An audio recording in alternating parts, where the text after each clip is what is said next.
ইরানের পারমাণবিক ইস্যুতে আবারও উত্তেজনা। নিউ ইয়র্ক সফর শেষে দেশে ফেরার পথে তেহরানকে ঘিরে ওয়াশিংটনের প্রস্তাব সরাসরি প্রত্যাখ্যান করলেন ইরানের প্রেসিডেন্ট মাসুদ পেজেশকিয়ান। অর্থাৎ যুক্তরাষ্ট্রের প্রস্তাব ফেরালো ইরান। পারমাণবিক সমীকরণ নিয়ে নতুন উত্তেজনা তৈরি হলো ওয়াশিংটন আর তেহরানের মাঝে।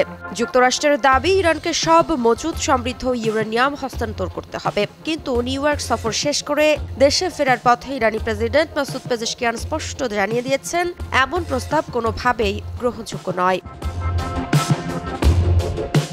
ইরানি গণমাধ্যম জানিয়েছে, যুক্তরাষ্ট্র তেহরানের কাছে এক প্রস্তাব পাঠিয়েছিল। শর্ত ছিল ইরান তাদের সব সমৃদ্ধ ইউরেনিয়াম হস্তান্তর করবে আর এর বিনিময়ে আমেরিকা দেবে মাত্র ৩ মাসের অবকাশ। কিন্তু এই প্রস্তাবকে একেবারেই অগ্রহণযোগ্য বলেছেন প্রেসিডেন্ট পেজেশকিয়ান। তিনি আরও স্পষ্ট করেন, যদি বিকল্প থাকে আমেরিকার অযৌক্তিক দাবি আর জাতিসংঘের স্ন্যাপব্যাক নিষেধাজ্ঞার মধ্যে, তবে ইরানের পছন্দ হবে সেই নিষেধাজ্ঞা।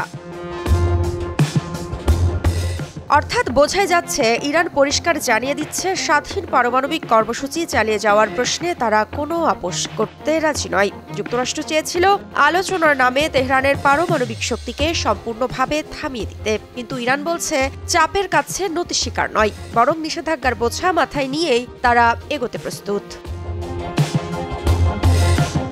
ওয়ালটন এখন দেশের সীমানা পেরিয়ে পৌঁছে গিয়েছে 50টিরও বেশি দেশে।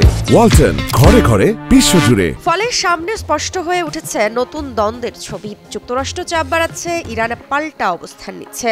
বিশ্ব রাজনীতির এই উত্তেজনার মাঝে প্রশ্ন রয়ে যাচ্ছে, পারমাণবিক সমীকরণ কোন পথে গড়াবে। আর ইরান যেভাবে ওয়াশিংটনের প্রস্তাব সরাসরি ফিরিয়ে দিল, এটি কি কূটনৈতিক দর কষাকষির অংশ, নাকি তেহরান সত্যিই প্রস্তুত কঠোর নিষেধাজ্ঞার ঝড় সামলাতে?